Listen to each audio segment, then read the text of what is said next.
D'accord. Alors, question de Sarah. Depuis la fin de mon 7e mois de grossesse, je n'ai pas pris de poids, mais à l'échographie, on a vu que le bébé avait une bonne croissance. Est-ce que j'ai perdu du poids? Est-ce que je suis anémique? Alors, donc elle ne grossit plus, mais le bébé continue à grossir. Le bébé continue à grossir, c'est ce qui est important. Je vais dire. Après, elle ne grossit plus. Ce qui manque comme élément, c'est de savoir combien elle a pris. Parce que si elle a déjà pris 15 kilos, oui. Moi, au contraire, ça m'arrange qu'elle ait arrêté d'en prendre. Oui. Voilà. Donc, c'est un peu l'élément qui va nous manquer. La prise de poids durant la grossesse, en général, elle va être entre 9 et 12 kilos. Elle va aussi être fonction de la corpulence de la femme avant la naissance, avant la grossesse plutôt.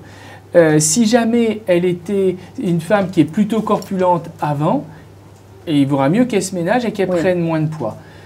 Je ne pourrais pas dire, elle nous dit, est-ce que j'ai maigri? Ben non, on ne peut pas dire qu'elle est maigrie. Est-ce que j'ai perdu du poids? Non, vous n'avez pas maigri, vous n'avez pas pris. Oui. C'est différent.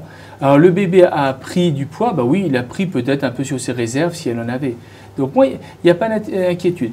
La prise de poids n'est pas forcément régulière durant la grossesse de toute façon. En général, on dit que durant la première moitié, il faut essayer de prendre jusqu'à 20 semaines à peu près 4 kilos, puis prendre un peu plus après. On prend souvent un peu plus, moi les femmes prennent souvent un peu plus après. Mais non, moi, le fait qu'elle n'ait pas pris de poids ne m'inquiète pas du tout. Oui, mais surtout, c'est pas corrélé à la santé du bébé, en fait. Voilà, alors c'est pas corrélé à la santé du bébé. C'est pas parce qu'on prend beaucoup que le bébé va mieux. On prend beaucoup, et c'est pas pour autant qu'il grossit plus. D'ailleurs, on a des tout petits bébés chez les femmes obèses. Oui. Et c'est pas non plus parce qu'elle va manger énormément que son bébé va grossir, ni l'inverse. On a le cas des femmes anorexiques qui certaines fois réussissent à avoir, ou je dirais pour être plus précis, même dans les pays en voie de développement où l'alimentation n'est pas toujours bien équilibrée, eh ben, ça n'empêche que les femmes ont quand même des bébés qui ne sont pas forcément tout petits quand ils naissent. Quoi. Et à l'inverse, on peut prendre 30 kilos et faire un bébé de 3 kilos. Tout à fait. Et après, par contre, elle nous a demandé aussi si elle était anémiée.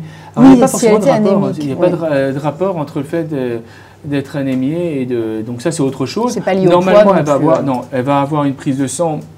On peut être obèse et être anémiée et être maigre et ne pas l'être. Donc non, c'est pas de rapport.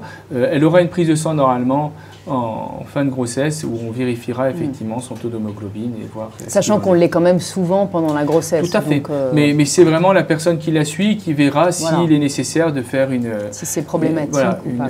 Voilà, de donner une supplémentation en fer ou pas.